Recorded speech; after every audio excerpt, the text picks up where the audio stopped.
Welcome to episode 378 of the Postal Hub podcast. I'm Ian Kerr. In a moment, Dr. Selene Silvestri, research scientist at the MIT Centre for Transportation and Logistics, joins me to talk about the environmental impact of e-commerce packaging.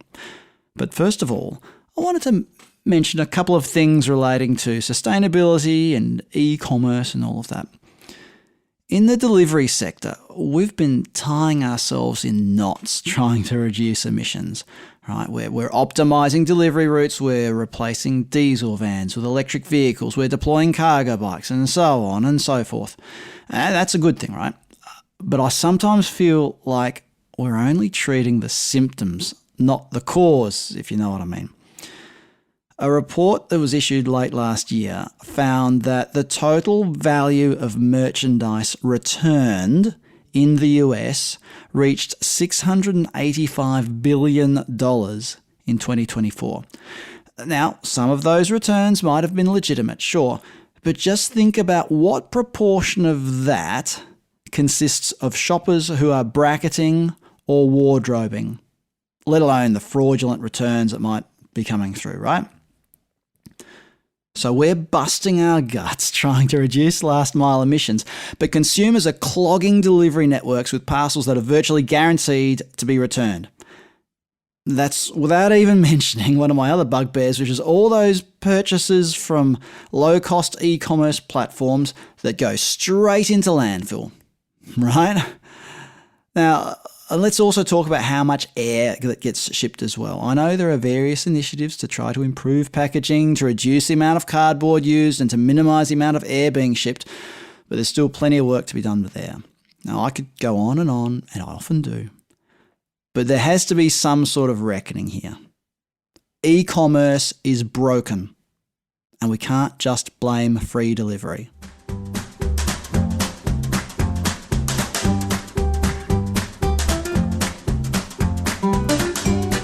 Joining me on the line is Dr. Selene Silvestri. She's a research scientist at the MIT Centre for Transportation and Logistics. Selene, welcome to the podcast. We're going to talk about some interesting research published out of MIT recently called Optimizing the Life Cycle of Last Mile Packaging.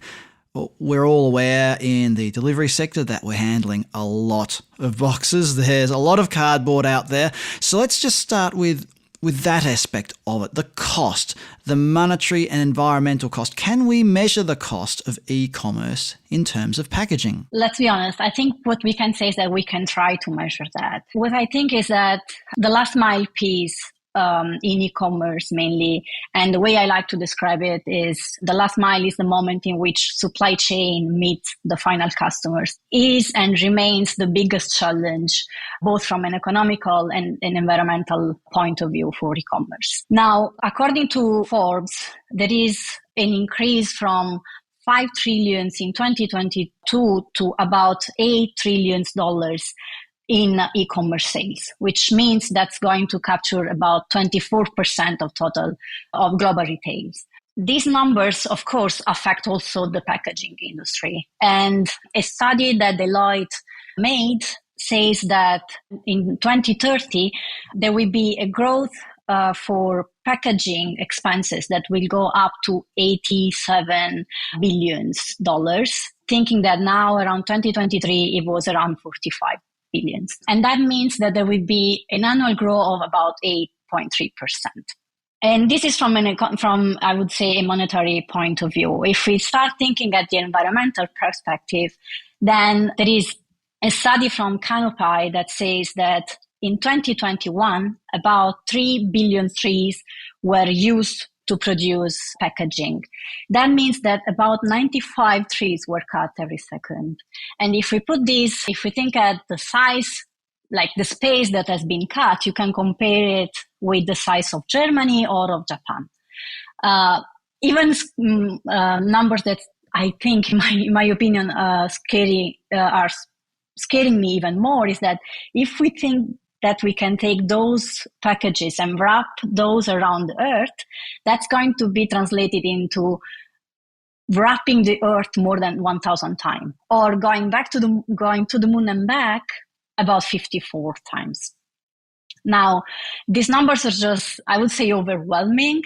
And there is a study to just produce 1 ton of cardboard. We need to cut 17 trees. Now, there is a good news on this.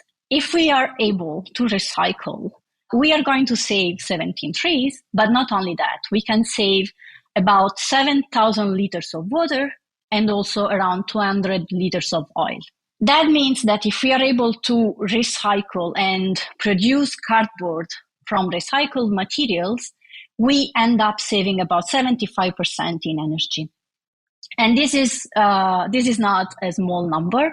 This shows that recycling cardboard is one of the most efficient way in the packaging sector. So let's talk about what happens at the moment.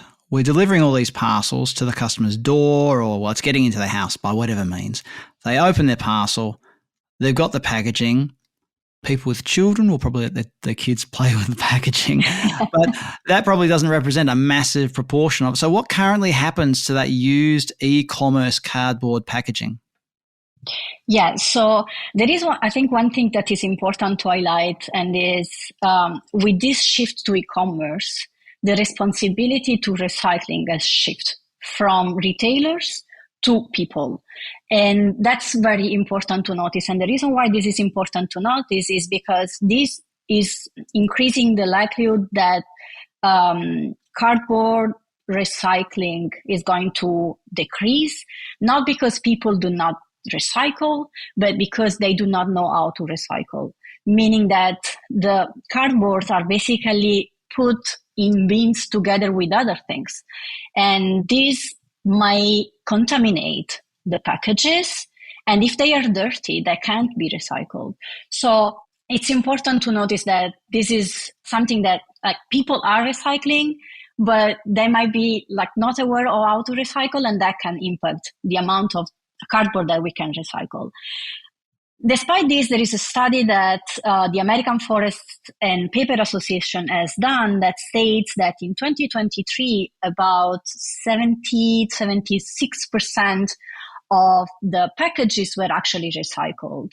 And there is a similar study from UK that says that about 70% of the cardboards were actually recycled, which is a good news. However, on the other side, we must say that there is still about one third of the cardboard, of the packaging, that do end up in landfills or in oceans, which is still not good. So let's talk about recycling. You mentioned that there are some issues with individuals recycling. I often think about pizza boxes. Maybe off topic, talking about pizza boxes and contaminated paper and things like that.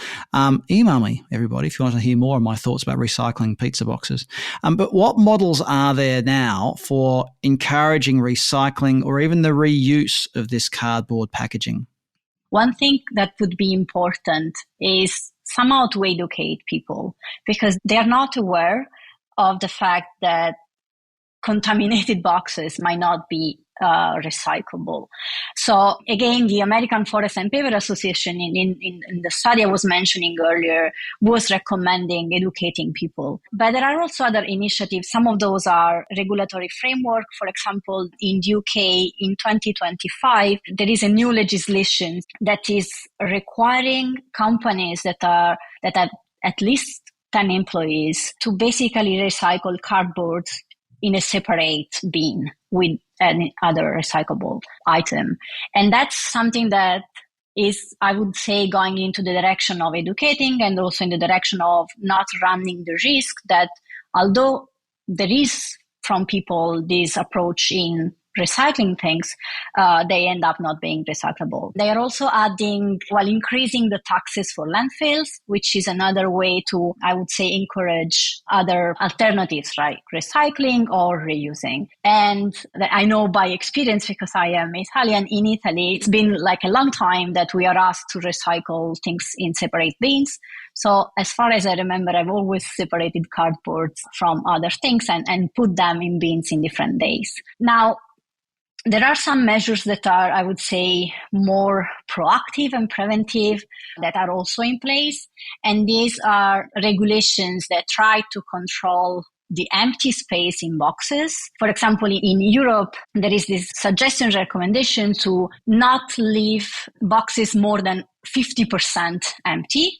And this is in an indirect way reducing waste, because if at least 50% of the box is full with the products, then the boxes are going to be smaller, fit better the size of the items that are shipped.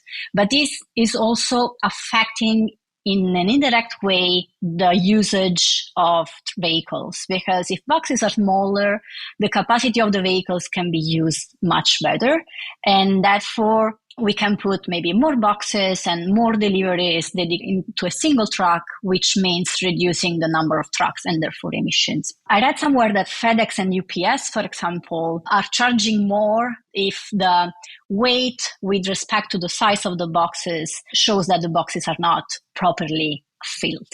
We all know that Amazon is always kind of trying to be ahead with innovations, and they have done studies and developed solutions leveraging AI to help shaping boxes which have a better dimension with respect to what has been shipped.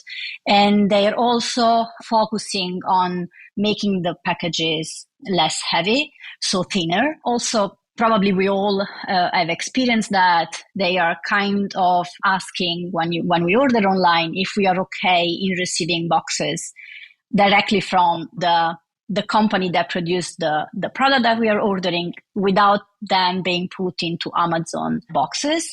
And there are some work that also these companies are doing to produce boxes for the product that they ship through Amazon, so in a way that they actually respect Amazon standards. And this is going to kind of reduce again the waste, because we are not using a second package in the shipments of these products that we are ordering. Now, this, as I said, is of, I would say, like preventive way to avoid waste. Then there is this concept of reverse logistics that is also very interesting. And that's I would say, a logistic framework that aims to support the return of boxes that could be potentially reused, recycled. So the idea is, if in conventional logistics we ship products from a point A to a final destination B, reverse logistics does exactly the opposite. Takes the product from the final destination B and brings it back to the origin. The objective is to maximize the value and also minimize the environmental impact. Now, this concept is not new. I think we have all experienced and seen that, for example, restaurants send back empty bottles, glass bottles. The problem is that although the concept is not new, different studies, and McKinsey has written a study related to that, many of these, I would say, pilot have failed or were unable to scale. And the problem is not only related to environmental issues, but is also related to other barriers that could be due to infrastructure, but also consumer acceptance, and in many cases, safety concerns, for example.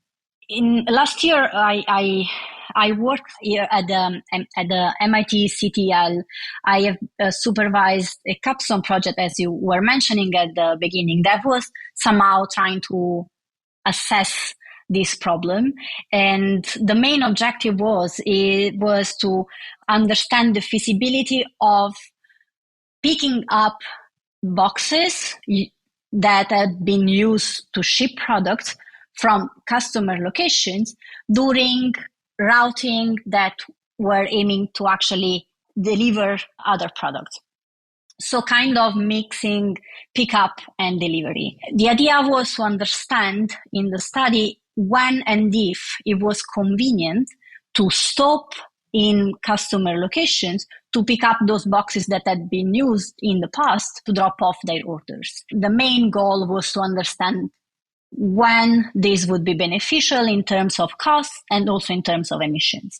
So on that, and the idea of integrating delivery and reverse logistics in one delivery route is something we've been talking about quite a bit in the delivery world for a while. In fact, it has been happening for decades, I suppose, when you think about, say, postal services that would collect letters that are being lodged by people who would leave it in their letterbox, they'd pick up the letters from the letterbox. So it's not a very new concept, but I suppose what we've got to address here, isn't it, is that you're looking at putting recyclable materials in the back of the van to be taken back to base.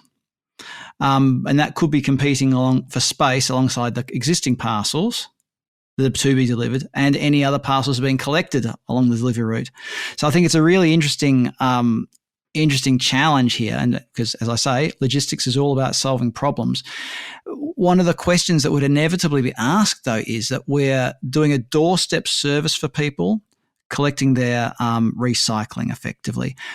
And that would have an environmental cost in terms of emissions. So would the increased emissions, even if they're just emissions on paper, the increased emissions in collecting the packaging be worth it when we're calculating the overall environmental impact of e-commerce packaging? So I think that probably the best answer is it depends. Oh, that's a great answer. That's the safest answer. So why do I say it depends? Again, if I think at the study I was mentioning, the capstone study, the output of the study is that what is important is to understand the location, for example, of the pickup places with respect to the location of the delivery places.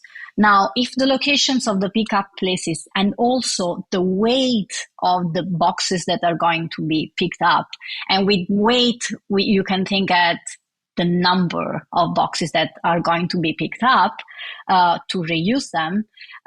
Well, if this weight and location is convenient within a route that is aiming to delivery boxes, because if you think about it, the delivery points are mandatory. So in the route, we do need to stop in these places to drop off orders for the customers, while the pickup can be optional. So the study was basically trying to understand, okay, among these optional places that we have, which and are there, and if there are, which are the most convenient places where we should stop and pick up boxes that are empty to reuse them, and in which places we should not. And the answer was all related to location of the drop of the delivery points with respect to the location of the pickup points. And the study showed that there is a growth curve, and up to a point it might be convenient. And after that point, instead, it's not convenient anymore from an environmental point of view. So that's the reason why I started saying it depends. There are also other studies. So despite the study of our capstone, there are other studies, and one is something that McKinsey discussed about, instead of reusing single usage boxes, what if we use plastic reusable boxes? And the study showed that this might be convenient only if these reusable plastic boxes can be used at least 20 times. Otherwise, there is not, that might be non-convenient. And there is anyway an open question, because, okay, let's say we reuse those 20 times, but do we need to wash them every time they return? Because that's going to affect even more the reusable option as convenient one.